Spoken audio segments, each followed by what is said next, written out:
Hey there, I'm Ashley Bergamasco from Good to Glow by Ashley, and today I'm going to go over some troubleshooting tips as well as answer some commonly asked questions that I get as a Seint artist.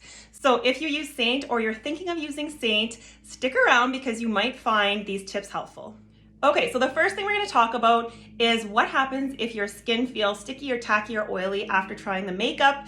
And don't worry, this is completely normal. My skin went through about 2 weeks that I was like, ooh, it feels a little tacky, and I wasn't so sure, and I've been watching it for a year, so I was a little bit scared because I thought I'm pretty committed to this. And then it was within probably 2 weeks, it felt completely like skin. I didn't have any more tackiness. But that was a couple reasons which are very common. So first of all, whatever you know about makeup, forget about it with this makeup because we have to apply it a lot different. Everything is in one layer. So we want to keep everything in one layer without putting cream on top of cream. When you go in, dip your brush in, don't swipe it because we don't want to get too much makeup on our brush. Also, dab it on before you blend it. If you put too much in one spot and you start swiping, that area is going to feel tacky.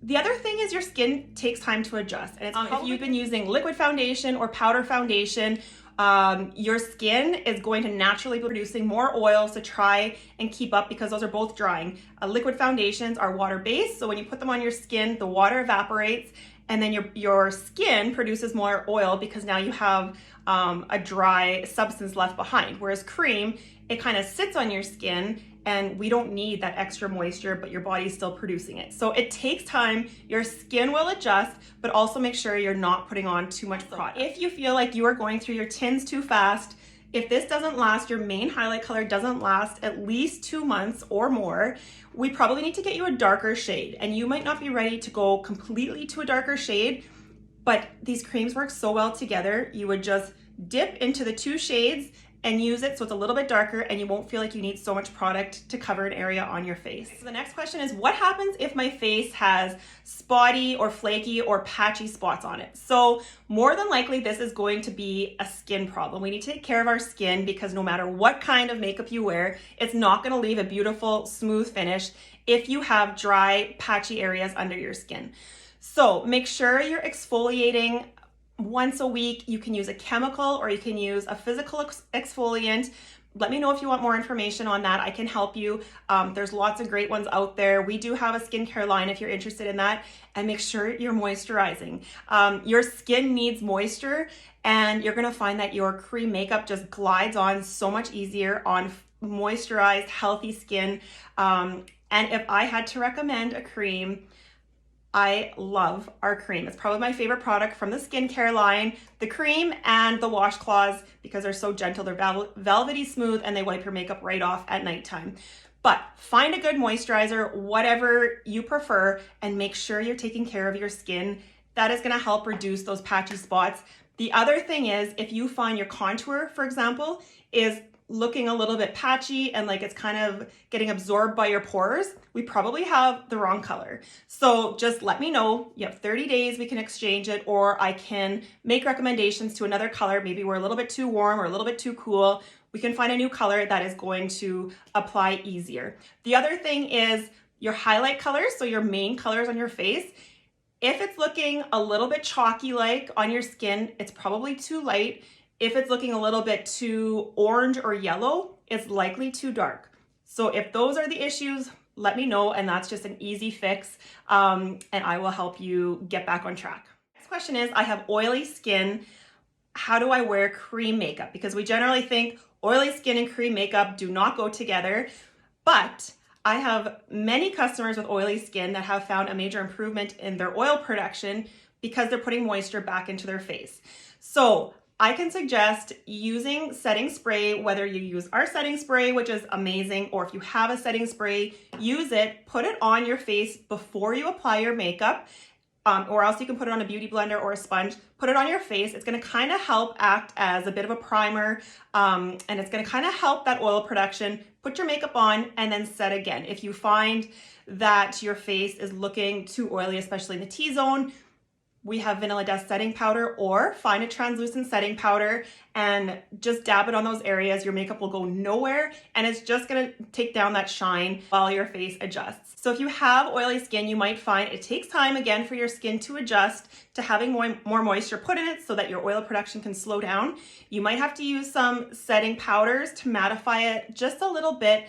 But you might also find that you're just gonna get used to that beautiful glow that for years we have kind of gotten rid of with one color foundation. So the next question I often get is, I can't see my contour on my face, and more than likely that's gonna be a problem with over blending. So we've seen all over social media the viral dot method on your face, and then you blend it all together. And although that's great, and I love it because it helps you kind of get used to the anatomy of your face and where your bones are and all that kind of stuff, it's not the easiest way to keep those contour lines because you're blending everything and it's so easy to blend it all together. So if I can recommend anything, I would suggest using a detail brush. This is my very favorite brush for contouring. I literally stamp my contour on my cheek. I put it on my forehead in a rainbow. I do a little bit on my nose, sometimes my chin, and I blend it last. I put my other colors on, and then I blend the cheek up so I can stop when I'm happy with what color it is, and then I don't over blend. So if you're having problems with seeing your contour, try using a brush. If you have a 3D brush, just pinch it together like this to make it a little bit more flat like the detail brush, and do the same thing, blend it last.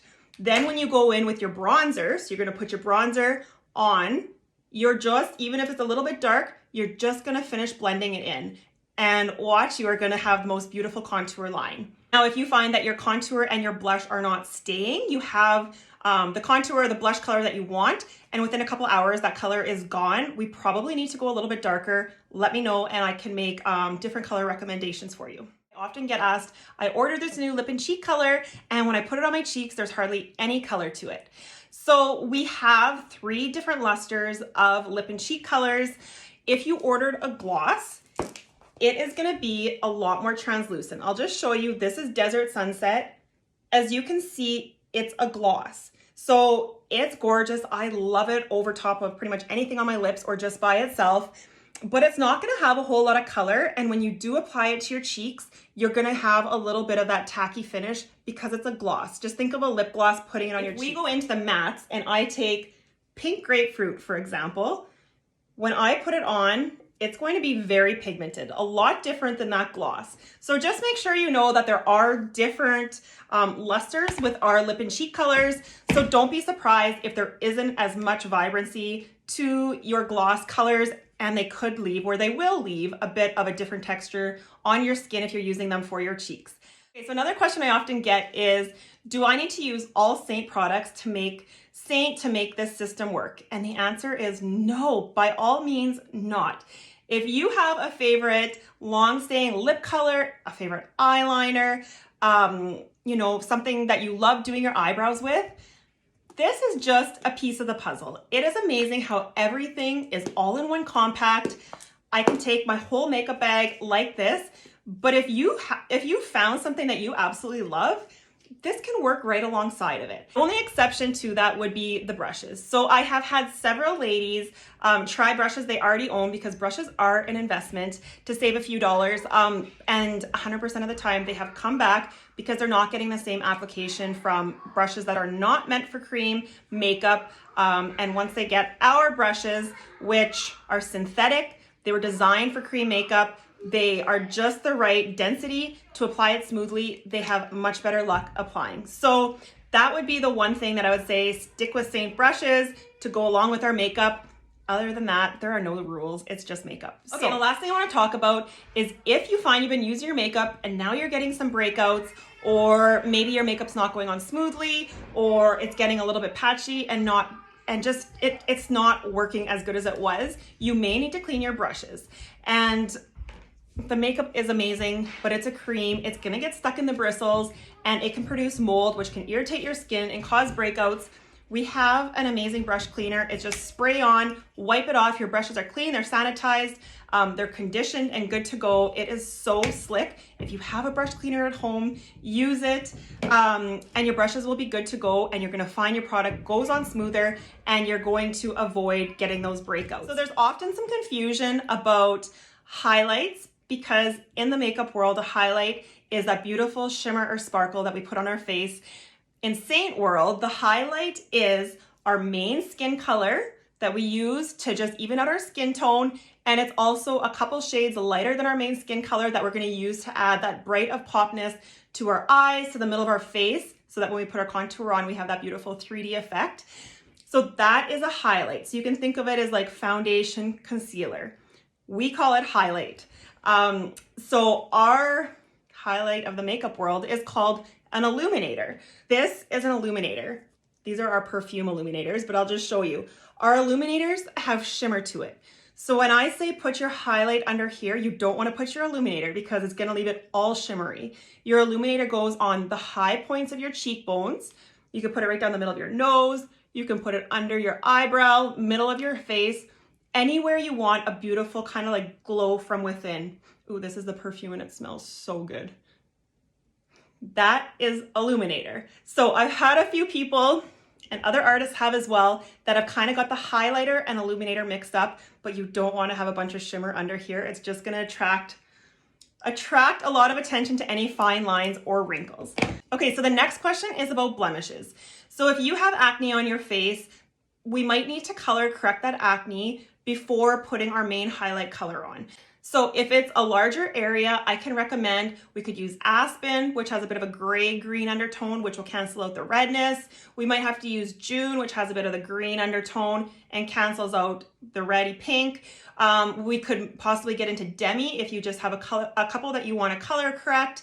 And you're gonna find that if we color correct those areas before putting our main color over top, they're just not gonna poke through like they always do with makeup. That's just the nature of the beast. So if you need recommendations for acne, let me know. If you have other areas of your face that are popping through your main highlight, like dark under eyes, melasma spots, stuff like that, let me know. We have plenty of color correcting options, and it's just a great way to use minimal product to neutralize those distracting colors before putting our main color on, so that we're using very little product, because again, we want it to be like a skin-like, nice, smooth, airbrushed finish. Now with that being said, if you got the makeup and you broke out, there is an adjustment period. It could just be your skin saying, what the heck? You know, we've been doing something for 35 years and now there's a new product going on it. But if it's itchy, inflamed, red, stop. We have minimal products, I think 11 products in our highlights. So there's not that much to be allergic to, but that doesn't mean that you can't be sensitive or allergic to something. Stop right away if it gets itchy, if it gets swollen, if it gets like hives. But if you have an odd blemish, give it a couple of weeks. You're gonna be well within your return window. And if it doesn't go away, you always have the option to return everything. And I always say, do not keep anything you do not love. Use it religiously for those 29 days. On the 30th day, return it if you don't love it. If you have any questions, please let me know. I am always happy to help you troubleshoot. If you are having any issues, I'm sure somebody else is. We can either FaceTime or I can do a video like this to share to other ladies who may be having a similar problem. But I just want to make sure that you love your makeup. You don't just own this makeup, but that you feel super confident applying and wearing it. So have a great day, and we'll talk to you soon.